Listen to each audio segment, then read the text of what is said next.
দর্শক, আমরা সরাসরি যুক্ত হয়েছি কেন্দ্রীয় শহীদ মিনার থেকে এবং চতুর্থ দিনের মতো যে শিক্ষকদের অবস্থান কর্মসূচি কেন্দ্রীয় শহীদ মিনারে কিন্তু চলছে এবং তাদের যে 20% বাড়ি ভাড়া এবং তাদের বিভিন্ন যে দাবি 3 দফা দাবি নিয়ে যে তাদের যে অবস্থান কর্মসূচি সেটি কিন্তু চলছে এবং কেন্দ্রীয় শহীদ মিনার এবং আজকের যে কর্মসূচি সেটি হচ্ছে যে যমুনা ঘেরাও কর্মসূচি অর্থাৎ লং মার্চ টু যমুনা সেই কর্মসূচি দিয়েছে শিক্ষকরা। অর্থাৎ আমরা আরেকটি বিষয় দেখেছি, শিক্ষকদের যারা প্রতিনিধি দল রয়েছে একটি প্রতিনিধি দল সচিবালয়ে গিয়েছে এবং সচিবালয়ে বৈঠক ইতিমধ্যেই কিন্তু বৈঠক চলছে এবং বৈঠক পরবর্তী সময়ে জানা যাবে কি সিদ্ধান্ত হয় এবং তার পরবর্তীতে তারা কি লং মার্চ টু যমুনা যাবে কিনা সেটি জানা যাবে। এবং এখন পর্যন্ত তাদের যে অবস্থান কর্মসূচি এবং সারা দেশ থেকে কিন্তু শিক্ষকরা এসেছে এবং তাদের দাবি আদায় কিন্তু এখনও পর্যন্ত হয়নি এবং যেটি আমরা শুনেছি গতকালকে তাদের দাবিগুলো বাড়ি ভাড়া 10% মেনে নেওয়ার জন্য মন্ত্রণালয় থেকে আশ্বাস দেওয়া হয়েছে, কিন্তু সেটি তারা কিন্তু মেনে নেননি এবং তারা কিন্তু আমরা দেখেছি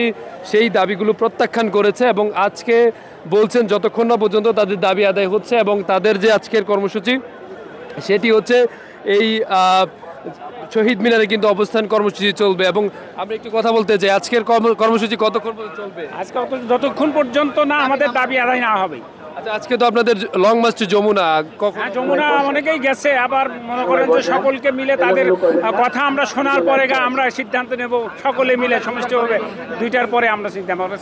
আপনাদের কি প্রতিনিধি দল সচিবালয়ে গেছে কিনা? আমাদের প্রতিনিধিদের শুনেছি গেছে, কিন্তু আমরা এখনো ইনশিওর হই নাই যে তারা গেছে কিনা বা আমাদের দাবি নিয়ে কথা চলছে কিনা, এটা এখনো আমরা ইনশিওর হইনি। রাজপথে আছি, আমাদের দাবি 3টা দাবি মানে না নিব আমরা রাজপথে আছি এবং থাকবো দাবি আদায় না হওয়া পর্যন্ত।